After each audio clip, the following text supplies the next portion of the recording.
Welcome back to the Deep Dive. So today we are taking a hard look at the Horn of Africa. We are. We're tackling a country that is, it's pretty much the ultimate victim of what the novelist Chimamanda Ngozi Adichie calls the danger of a single story. If I put a map of East Africa in front of you and point to Somalia, what's the immediate association? Well, for, 99% of the Western world, the association is it's like a word cloud with three things in it. Piracy, the movie Black Hawk Down, and the label failed state. Exactly. Failed state. It's become this like geopolitical shorthand for just anarchy. It's the poster child for chaos in the global imagination. But looking through the stack of sources we have, historical archives, economic reports, sociopolitical analyses, that failed state narrative just feels lazy. It's lazy, or at least it's heavily curated to hide a much, much more complex reality. It's less than half the story. Way less. Yeah. If you peel back that failed state sticker, you don't just find chaos. You find a civilization historically known as the nation of poets. A nation of poets. You find a private sector that in some ways is outperforming its neighbors.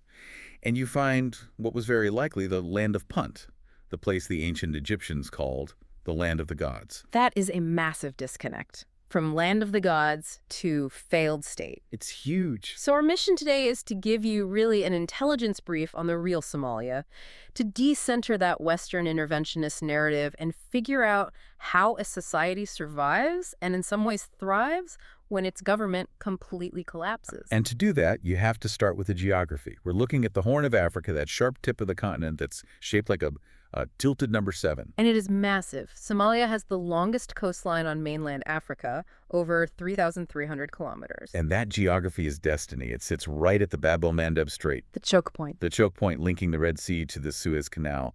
That location is why Somalis have been, masters of trade for millennia.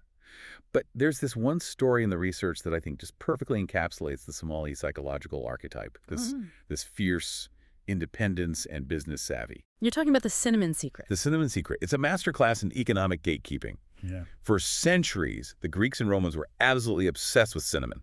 They were buying it from Somali merchants at astronomical prices, believing it grew there in Somalia. But it didn't grow there at all. Not even close. It grew in Asia, places like Sri Lanka. Somali merchants used these advanced, double-masted ships called baden to ferry spices across the Indian Ocean. They controlled the entire supply chain and kept the source a total secret from the Mediterranean powers for centuries. That's not just trade. It's a massive disinformation campaign for profit. It was an economic bluff that built empires. And it wasn't just commercial smarts. The sources talk about the Macrobians, a people Herodotus described as the tallest and handsomest of all men.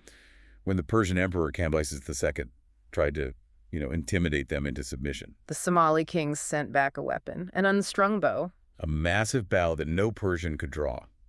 The message was simple. Until you are strong enough to pull this, thank the gods we haven't decided to conquer you. That is a very distinct kind of foreign policy. So you have this long history of wealth, of centralized power, hydraulic empires, trading with Ming China. So the obvious question is, how did we get from that to the fragmented map we see today? To understand that fracture, you have to look at the flag. The Somali flag is light blue with a single white 5-pointed star. And that star, it's not just a design choice. It's a geopolitical manifesto. And a symbol of a tragedy, of partition. Exactly. The 5 points represent the 5 regions where the Somali people historically lived. But during the scramble for Africa, European powers in Ethiopia, they just sliced those regions up. Okay, let's break down the 5 points because this explains almost all the modern conflict there. Right. So point 1, Italian Somaliland in the south and the east. Point 2, British Somaliland in the north. Point 3, French Somaliland, which is now at Djibouti. Okay. Point 4, the Ogaden region, which was handed over to Ethiopia. And point 5, the northern frontier district, which was given to Kenya. So the entire Somali nation was just carved up into 5 different jurisdictions. Right. And they didn't just accept this. This brings us to the Dervish resistance. Now, British history books, they love to call the leader the Mad Mullah. Of course. It's a classic colonial propaganda move to discredit your adversary. His name was Sheikh Mohammed Abdil Hassan. And he wasn't mad. He was a brilliant strategist and a poet who fought the British, the Italians and the Ethiopians all at once for 20 years. He built a state, he built forts. The British were so desperate that in 1920, they had to use aerial bombardment against him. And that's a huge detail. It was one of the first uses of air power in Africa. It literally took airplanes to defeat this movement. It did. Now, fast forward to 1960, independence. But it's a really messy birth. The new Republic of Somalia was a union of only two of those 5 points, the British Protectorate and the Italian colony. And I can't imagine merging a British colonial system with an Italian one was exactly seamless. It was an administrative nightmare. You had different legal codes, different languages, English versus Italian. And looming over all of it was that white star. The new state was constitutionally committed to reclaiming the other 3 regions. So they were immediately on a collision course with Ethiopia and Kenya. From day one. Which brings us to the Cold War era and Siad Barre. He takes power in a coup in 1969. The sources called his ideology scientific socialism. But what did that actually look like? Right, on the ground. It was a mix of rapid modernization and brutal suppression. On the positive side, he standardized the Somali written language with a Latin script. Literacy shot up from something like 5% to 55% almost overnight. Which is incredible. He also officially banned tribalism, right? He did. You weren't allowed to use clan names. Yeah. Which sounds progressive, but you can't just erase centuries of social structure with a decree. No, you can't. And Barre eventually fell into the trap of that 5-pointed star. In 1977, he saw Ethiopia was in chaos, so he invaded to reclaim the Ogaden region. The Ogaden War. And this is where the Cold War alliances do this complete 180. It's dizzying. Somalia was a Soviet client state. But the Soviets decided to back the new communist regime in Ethiopia instead. They flew in Cuban troops, massive amounts of weaponry. Somalia was crushed. And that defeat basically broke the army, flooded the country with refugees, and tanked the economy. It was the beginning of the end. It set the whole trajectory for 1991. The regime collapses, the central government just evaporates. And this is usually where the Western news coverage starts. Right. Famine, warlords, Black Hawk Down. Exactly. The state dissolves. The North, the old British part, says we're out and declares independence as Somaliland. Which has been, relatively stable and democratic ever since, even with zero international recognition. A crucial point. But the South descends into chaos. You get the U.S. intervention, which starts as food aid, then turns into a manhunt for general aid, and ends in the disaster of '93. The West pulls out, leaves a huge vacuum. But this is where the sources highlight something that is completely misunderstood. We fast forward to 2006, the Islamic Courts Union, the ICU. The Western narrative is basically the terrorists took over. But the local reality was so different. For 15 years, Mogadishu was ruled by warlords, gunmen in every corner, extortion. The ICU was a coalition of local courts that banded together and, using Sharia law, they did the impossible. They established order. The sources quote UN officials calling it a golden era of stability. They reopened the port and the airport. They even stopped piracy. But, and it's a massive but, the post 9/11 world viewed any Islamic governance through this, war on terror lens. The U.S. and Ethiopia saw the ICU as a threat. So Ethiopia invades in late 2006 with U.S. backing to topple them. And this is the critical be careful what you wish for moment. The invasion destroyed the ICU, which was a broad coalition. It had moderates in it. The radical youth wing splintered off to fight the invaders. That splinter group became al-Shabaab. So al-Shabaab, the group that's terrorizing the region today, was effectively radicalized and empowered by the very intervention designed to stop extremism. Exactly.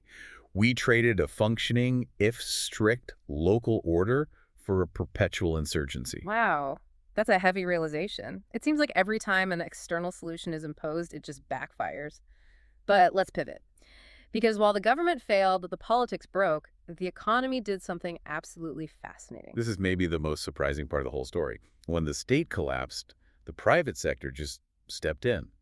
There was no regulation, no taxes, no red tape. It was pure, unadulterated capitalism. And look at telecoms. Somalia has some of the cheapest, fastest mobile data in Africa. Because competition was ferocious. And since the Somali shilling became worthless, the whole economy just dollarized and moved to mobile money.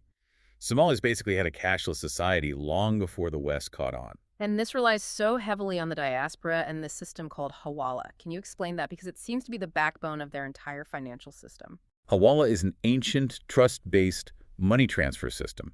It operates totally outside of traditional banking. No SWIFT codes, no bank accounts.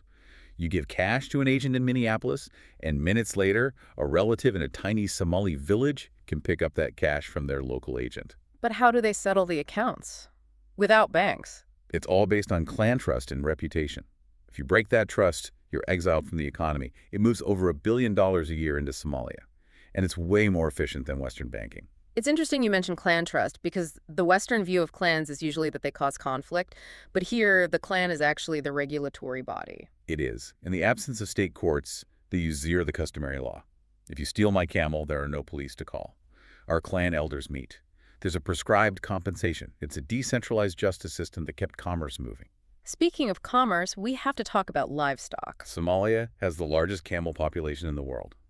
The export of livestock to Saudi Arabia, the UAE, it's a massive industry. So if the economy works and the law sort of works, what's the role of the government they have now? That's the core tension. Since 2012, there's been a federal government in Mogadishu, but its reach is limited. You have these autonomous states like Puntland and Jubaland that are used to running their own shows. They don't want to give power to the center. And you still have al-Shabaab and now this massive environmental crisis. Climate change is the existential threat. The drought from 2021 to 2023 was just devastating. When your whole economy is based on livestock, a drought isn't just weather, it's an economic depression. Before we wrap up, I do want to touch on the culture, specifically the food, because it really reflects this entire history we've been talking about. It's history on a plate. You've got kanjero, which is the local fermented pancake, kind of like Ethiopian injero. But then you have the colonial legacy, pasta. Spaghetti in Somalia. Everywhere. But it's Somalified. They serve it with a spice mix called sawash cumin, coriander, turmeric, which points right back to that Indian Ocean trade for the signature move. They serve it with a banana on the side. A banana. With spaghetti. You slice it up, you mix it in, the sweetness cuts the spice. It sounds bizarre to an outsider, but it's iconic. It's that fusion of Italian influence and African agriculture. It's also important to mention the role of women in all this. Oh, a huge role. Women basically run the informal market economy. And you have these incredible figures like Fatima Jibril. She waged this grassroots campaign to ban the charcoal trade, which was turning the country into a desert to fuel grills in the Gulf states. And she did this without a government to enforce it. Exactly. She mobilized communities to ban it themselves, proving you don't need a government decree for environmental policy. You can do it with community action. So let's distill this for everyone listening. We've covered a massive arc. What are the key takeaways? I think there are three. First, the five-pointed star. You can't understand the regional conflict without knowing that the Somali nation was split into 5 parts, creating this permanent structural desire to reunite. Explains the tension with Ethiopia and Kenya perfectly. Second, the blowback. Al-Shabaab isn't just random terrorism. It's the direct mutation of a movement that happened after an external intervention toppled a local organic stabilization effort. A lesson in unintended consequences. And the third? Stateless does not mean hopeless. The Somali private sector, powered by Hawala and the diaspora, is proof that a society can function and even innovate without a central government.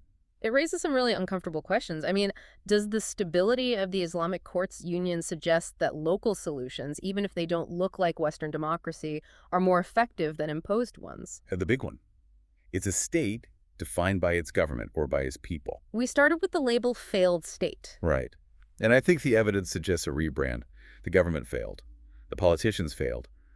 But the society, the poets, the traders, the nomads, they've shown a resilience that is, frankly, humbling.